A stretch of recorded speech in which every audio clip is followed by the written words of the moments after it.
Seo ni mà có tôi Sakhan Menno Rosino Lao thuần tao Ô cái yêu tôi Ta rồi tắt vũ Năng tần dệt bèo lâu của đi tôi Hãy đi so bằng tí xin ý Chú mà cái nè so mai điều nè à coi lòng xì na bóng khao gặp thỏi yêu nè mày ra mày nôn thai lòi lụi riêu nè đang sắm thô xéo ni mà cái đôi đang nói làm xoay ta ní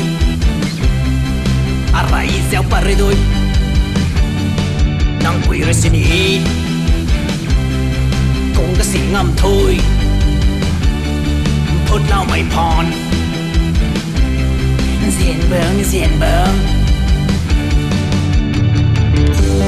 hãy đi so bằng tí xin ý chú mà ngàn đình hên nè năng phụ rồi so mai phiêu nè coi lòng xì na bóng khao gặp thỏi yêu nè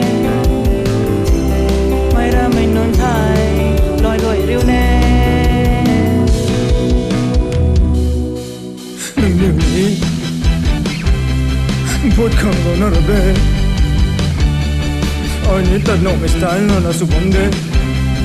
ôi chắc bây giờ nó ní nói đi giang khó ra mới đây mình ngô cắt chết lắm mà nếu để mi khó nó sụp vào tủ nâng nhẹ cũng sang mà mình cho ôi hơ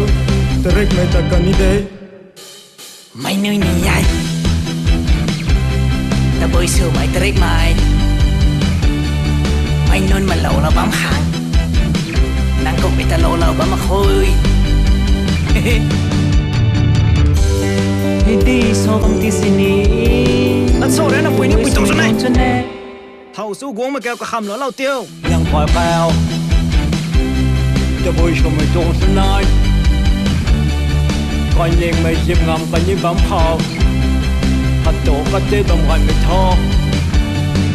แล้วนึงตัดท้อเขาเราจะนอนไม่จงรับเฮ้ย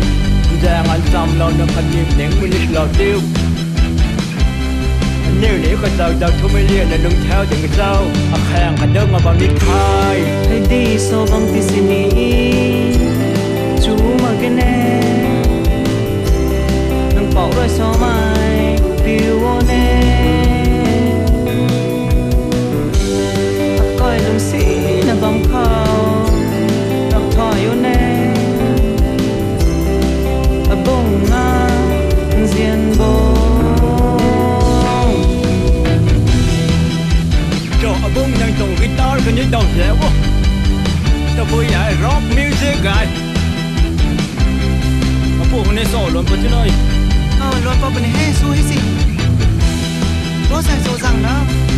chỗ con thích đi thôi, không phải chỗ bên những thằng gọi mình khác cái, số mọi nhá chị á, đâu có chỗ, thì suy nghĩ là chỉ guitar đâu suy nghĩ nào. Please subscribe our YouTube channel. For more, go to www.wrongmay.in.